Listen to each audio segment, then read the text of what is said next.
या अध्यायाची समाप्ती करताना ग्रंथकर्त्याने भक्तजनांसाठी अवतरणी दिली आहे।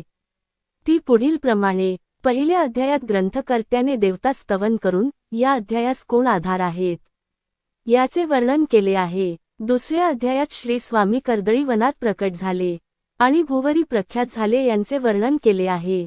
तिसऱ्या अध्यायात भक्तजनांना तारण्यासाठी अक्कलकोट येथे प्रवेश केला आणि तेथील श्री स्वामी महिमेचे वर्णन केले आहे। चौथ्या अध्यायात 2 दृष्ट संन्यासी श्री स्वामींच्या भेटीस आले, त्यांचे समग्र वर्णन केले आहे। पाचव्या अध्यायात बडोद्याचे महाराज मल्हारराव गायकवाडांनी श्री स्वामींना बडोद्यास आणण्यासाठी कारभारी पाठवले, त्याची कथा आली आहे।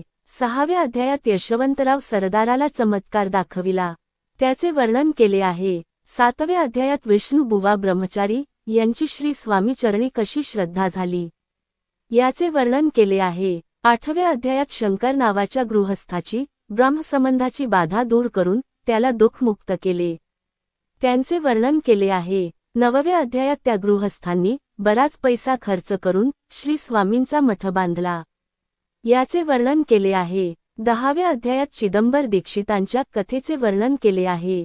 11, 12, 13 आणि 14व्या अध्यायात श्री बाळप्पा यांच्याबद्दलची कथा आणि त्यांच्या भक्तिमार्गाचे संपूर्ण वर्णन केले आहे। 15व्या अध्यायात बसाप्पा नावाचा तेली कसा श्री स्वामी भक्त झाला याची गोड कथा वर्णिली आहे। 16 आणि 17व्या अध्यायात हरिभाऊ मराठे कसे श्री स्वामींना भेटले आणि श्री स्वामी भक्त झाले याची कथा आली आहे। 18व्या अध्यायात हरिभाऊ मराठे यांचा कनिष्ठ बंधू कसे भजनात रंगून श्री स्वामी भक्त झाले आणि दादा बुवा म्हणून प्रसिद्ध झाले याचे वर्णन केले आहे।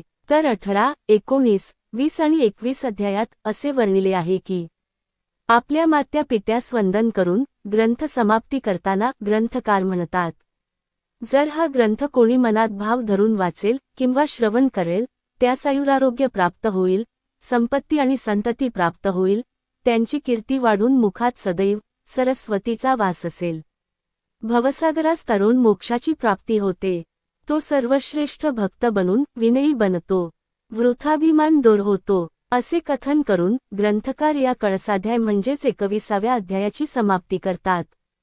श्री स्वामी समर्थ। जय जय स्वामी समर्थ। श्री स्वामी चरित्र सारामृत संपूर्णम।